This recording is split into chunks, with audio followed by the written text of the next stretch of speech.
Hi friends, आज हम इस वीडियो में बात करेंगे प्रश्न नंबर 11 से, जो कि प्रश्न नंबर 10 हम पहले ही वीडियो में हल कर चुके हैं। तो आज हम करेंगे प्रश्न नंबर 11 से।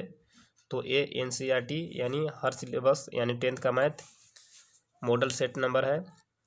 तो आज हम इस वीडियो में बात करेंगे प्रश्न नंबर 11 से।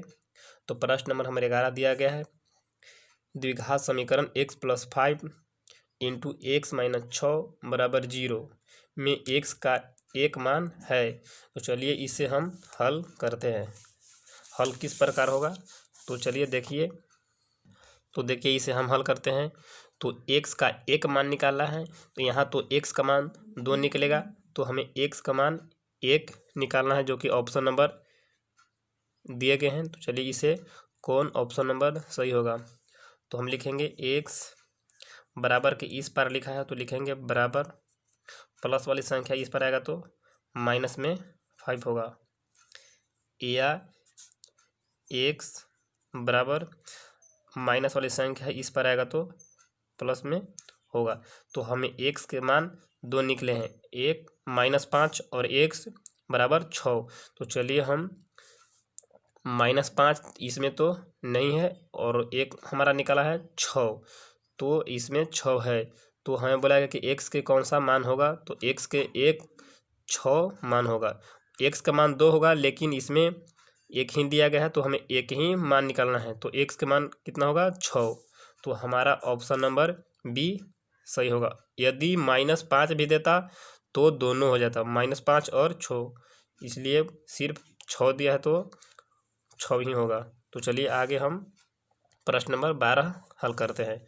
तो प्रश्न नंबर हमें 12 दिया गया है, यदि अल्फा और बीटा बहुपद 2x² + 5x - 10 के शून्यक हो तो अल्फा × बीटा का मान ज्ञात कीजिए। तो चलिए हम अल्फा × बीटा का मान ज्ञात कर लेते हैं। सबसे पहले हम इसको मानेंगे a बराबर, इसको मानेंगे b बराबर, और इसके मानेंगे c बराबर। तब अल्फा × बीटा का फॉर्मूला होता है c/a। तो उस पर हम बैठाएंगे और मान निकालेंगे। तो चलिए प्रश्न नंबर 12 को हम लिखते हैं पहले। तो प्रश्न नंबर 12 हम लिख चुके हैं, इसको हम पहले a बराबर मानेंगे। तो जिसमें स्क्वायर में जितना से गुना होगा तो a बराबर होगा, तो a बराबर 2, और b बराबर जिसमें सिर्फ x से गुना है वो लिखाएगा b बराबर तो 5, और c बराबर जिसमें सिर्फ अंक रहेगा यानी अचर राशि तो होगा -10 है, तो 10 लिखेंगे। आगे हमें बोला है कि अल्फा × बीटा, अल्फा × बीटा का फॉर्मूला होता है c/a। तो c के मान हमें दिया गया है -10/a का मान हमें दिया गया है 2।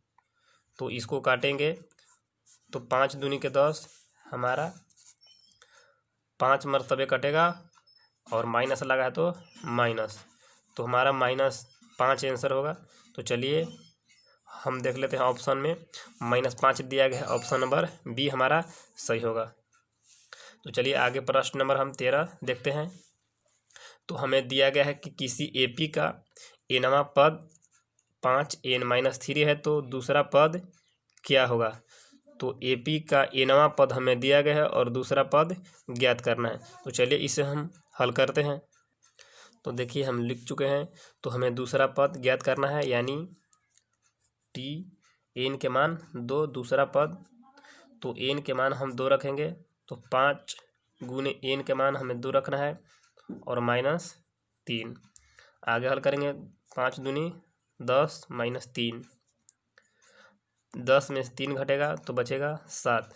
तो हमें दूसरा पद मिल गया 7। तो ऑप्शन नंबर सी हमारा करेक्ट आंसर होगा। आगे हमें प्रश्न दिया गया है कि यदि AP का सामान्य पद 3n + 5 है तो इसका सार्वअंतर क्या होगा। तो चलिए इसका हम सार्वअंतर ज्ञात करेंगे। तो सबसे पहले n का मान 1 2 3 रखेंगे और एक AP बनाएंगे, और हम सार्वअंतर भी ज्ञात करेंगे। तो चलिए हम n का मान 1 2 3 आगे भी 4 5 6 रख सकते हैं।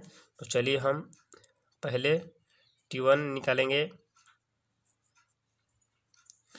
तो हम n का मान 1 रखेंगे, तो 3 × 1 + 5, तो 3 में 1 से गुना करेंगे तो 3 + 5 तो कितना होगा, 8 होगा। आगे हम n का मान 2 रखेंगे, तो 3 गुने n का मान इस बार 2 रखेंगे प्लस 5। आगे हल करेंगे, 3 दूनी 6 प्लस 5, 6 5 11।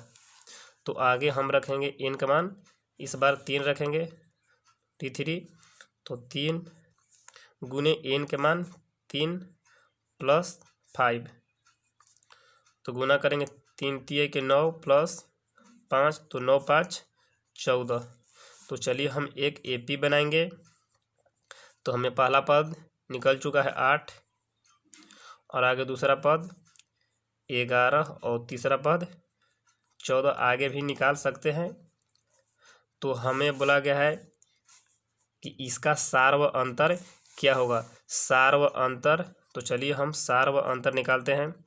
सार व अंतर जिसको बोलते हैं D, तो कैसे निकलता है, तो दूसरे पद में से पहले पद को घटाएंगे या तीसरे पद में से दूसरे पद को घटाएंगे। तो चलिए हम दूसरे पद में से पहले पद को घटा लेते हैं। तो 11 में से घटाएंगे 8, तो मिलेगा हमारा आंसर 11 में से 8 घटेगा तो 3, या इसको D2 मान लेते हैं, इसको D1। 14 में से घटाएंगे 11 तो मिलेगा 3। तो D के मान बराबर है, तो यह AP का है। तो हमें सार व अंतर यानी D बराबर कितना मिल गया, 3। तो चलिए ऑप्शन हम देख लेते हैं। तो ऑप्शन C सही होगा। सार व अंतर कितना होगा, 3। तो चलिए आगे प्रश्न नंबर 15 पढ़ लेते हैं। AP 9 12 15 18 डॉट डॉट का nवां पद क्या होगा। तो चलिए इससे भी हम हल करते हैं। प्रश्न नंबर 15 में हमें दिया गया है, पहले निकालेंगे प्रथम पद। प्रथम पद जिसको बोलते हैं A बराबर, तो हमें कितना दिया गया है, 9, तो लिखेंगे 9। सार व अंतर D बराबर कैसे हम निकालते हैं, तो दूसरे पद में से पहले पद को घटाएंगे। तो 12 में से 9 घटाएंगे तो हमारा आंसर होगा 3। तो D के मान निकल गया और A के मान निकल गया। तो हमें nवां पद ज्ञात करना है। तो चलिए Tn पद के फार्मूला हम लिख लेते हैं, A plus n minus 1 into D। A के मान हमें दिया गया है 9, प्लस n के मान नहीं दिया गया है, माइनस 1 इंटू D के मान हमें दिया गया है 3। आगे इसे हम हल करेंगे, 9 प्लस इंटू का मतलब तो गुना, तो इसमें 3 में n से गुना करेंगे तो 3n, माइनस 3 में 1 से गुना करेंगे तो 3। आगे हल करेंगे, एक प्लस और एक माइनस का चिन्ह हो, अलग अलग चिन्ह रहने पर इसको घटाएंगे। तो 9 में से 3 घटाएंगे तो मिलेगा हमारा 6 प्लस 3n। तो चलिए हम ऑप्शन देख लेते हैं। हमारा ऑप्शन है 6 plus 3n, 6 plus 3n, 6 plus 3n। इसको ऐसे आगे भी हम लिख सकते हैं, यानी 3n प्लस 6। तो 3n प्लस 6 ऑप्शन नंबर हमारा D सही होगा। तो चलिए आगे हम प्रश्न नंबर 16 देखते हैं। तो हमें बोला गया है सभी वर्ग होते हैं समरूप होते हैं या सर्वांगसम होते हैं या समानुपाती होते हैं। तो चलिए हम कुछ वर्ग बना लेते हैं। तो देखिए हम फिगर बना चुके हैं। तो हमें बोला गया है सभी वर्ग, यानी हम एक 2 सेंटीमीटर वर्ग बनाए हैं और एक 1 सेंटीमीटर का और एक 3 सेंटीमीटर का और एक 4 सेंटीमीटर का। तो यानी बोल रहा है कि सभी वर्ग क्या होते हैं। तो सभी वर्ग सर्वांगसम नहीं होंगे, क्योंकि इसका 2 सेंटीमीटर भुजा है और इसका 1 सेंटीमीटर का और इसका 3 सेंटीमीटर का और इसका 4 सेंटीमीटर का। रूप सबका एक है क्योंकि सभी वर्ग है। तो बोल रहा है कि क्या समरूप होगा या सर्वांगसम होगा या समानुपाती होगा। तो इसका रूप सबका एक ही है क्योंकि सब वर्ग है, तो रूप एक ही होगा, सर्वांगसम नहीं होगा। सर्वांगसम के लिए भुजा सबका बराबर होना चाहिए। तो बोल रहा है कि सभी वर्ग सर्वांगसम होंगे तो नहीं। तो हमारा ऑप्शन नंबर A सही होगा, क्योंकि सभी वर्ग होते हैं समरूप। तो सभी वर्ग हैं तो रूप एक जैसा है, तो लिखेंगे यह समरूप होगा,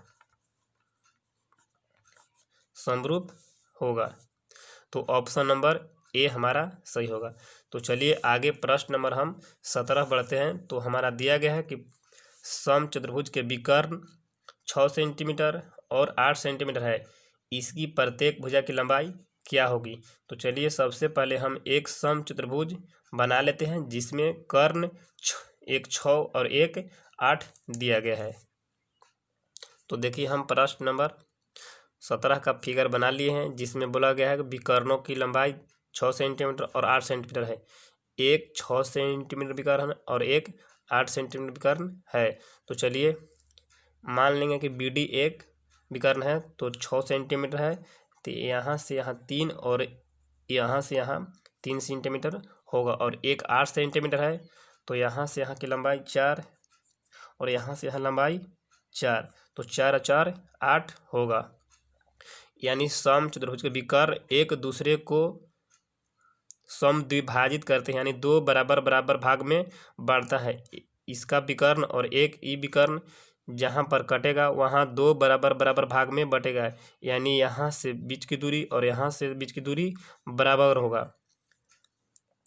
तो हम इसको मान लेते हैं ओ, तो ओ ए और ओ सी भुजा बराबर होगा।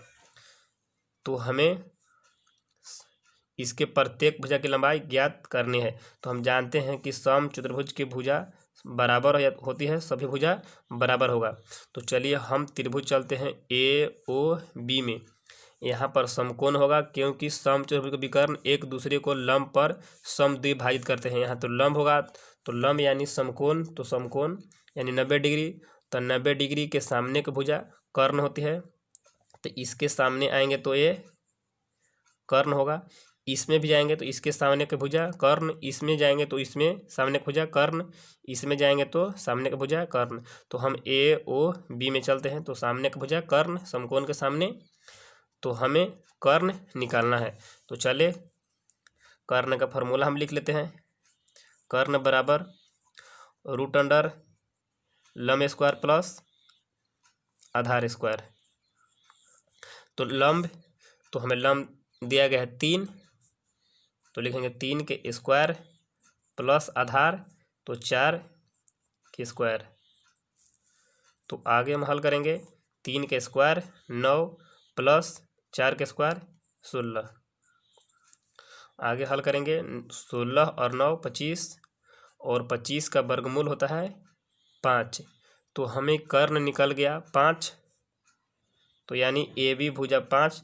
तो समचतुर्भुज के सभी भुजा बराबर होती है, तो एक भुजा 5 तो सभी भुजा भी 5 होगी, क्योंकि समचतुर्भुज की सभी भुजा होती है बराबर। तो चलिए हमें भुजा निकल गया 5, तो ऑप्शन नंबर हम देख लेते हैं। तो ऑप्शन नंबर सी हमारा सही होगा। तो चलिए आगे हम 18 सवाल देखते हैं। किसी समबाहु त्रिभुज की भुजा 2a है तो इसकी ऊंचाई क्या होगी। तो चलिए हमें भुजा दिया गया है और समबाहु त्रिभुज की ऊंचाई ज्ञात करना है।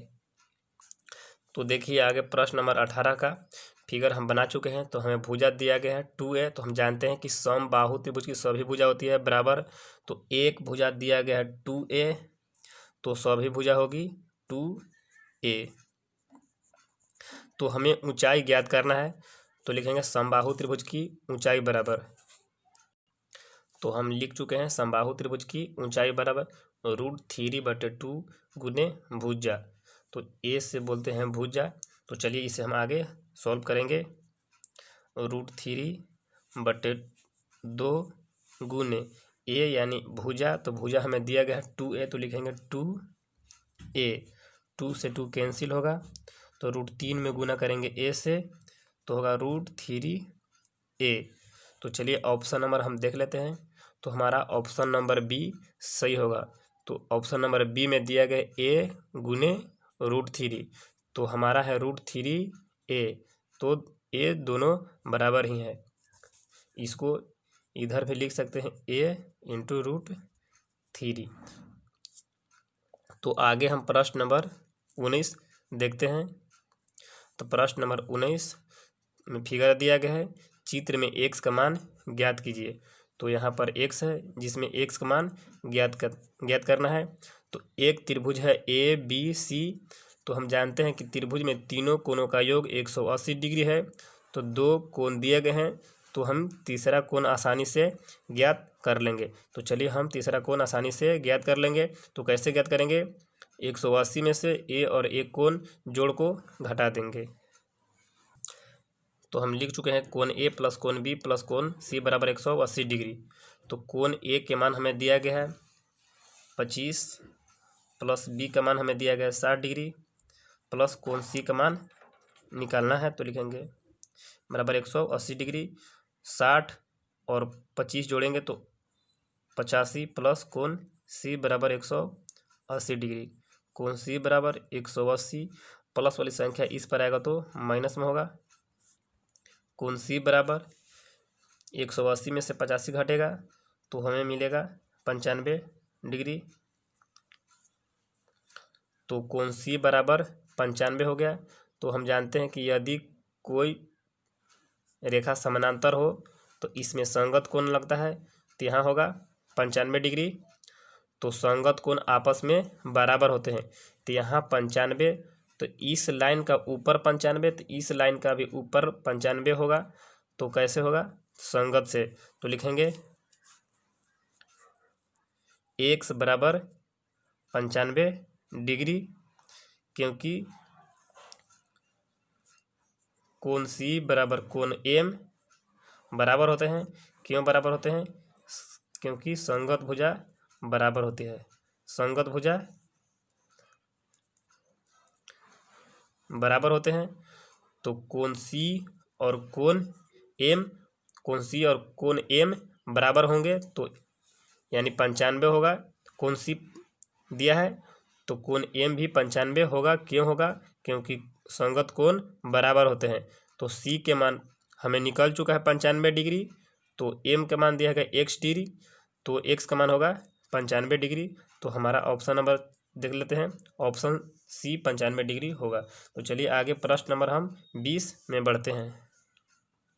तो प्रश्न नंबर 20 में देखिए, दिए गए चित्र में DE समानांतर BC, AD बराबर 2 सेंटीमीटर, DB बराबर 3 सेंटीमीटर और AE बराबर 1.6 सेंटीमीटर, तब EC का मान हमें ज्ञात करना है। तो चलिए हम एक अलग से फिगर बना लिए हैं। तो इसमें हम लिख चुके हैं कि AD बराबर 2 सेंटीमीटर दिया गया है और DB 3 सेंटीमीटर और AE बराबर 1.6 सेंटीमीटर। तो EC का मान हमें ज्ञात करना है। तो हम जानते हैं कि थेल्स प्रमेय से, इसमें थेल्स प्रमेय लगाएंगे। तो थेल्स प्रमेय क्या कहता है कि यदि DE समानांतर BC हो तो हमें लगाना होगा AD बटे DB बराबर होगा AE बटे EC के। तो चलिए हम लिख लेते हैं AD बटे DB बराबर AE बटे EC। तो AD का मान हमें दिया गया है 2 बटे DB का मान दिया गया है 3 बराबर AE का मान दिया गया है 1.6 बटे EC के मान हमें ज्ञात करना है। तो चलिए दोनों काटी संख्या बटे में है और बीच में बराबर का चिन्ह लगा है, तो तिरछा तिरछी हम गुना करेंगे। तो 2 में EC से करेंगे तो 2 EC बराबर 16 में 3 से गुना करेंगे तो 16 तिया 48 और एक अंक के बाद दशमलव, तो दशमलव लगाएंगे। 2 गुना वाली संख्या इस पर आएगा तो भाग में होगा और भाग होगा बटे के नीचे, तो 4.8 बटे 2। तो EC बराबर, इसमें भाग लगाएंगे तो 2 दूनी के 4 पॉइंट 2 चौके 8। तो EC बराबर हमें मिल गया 2.4।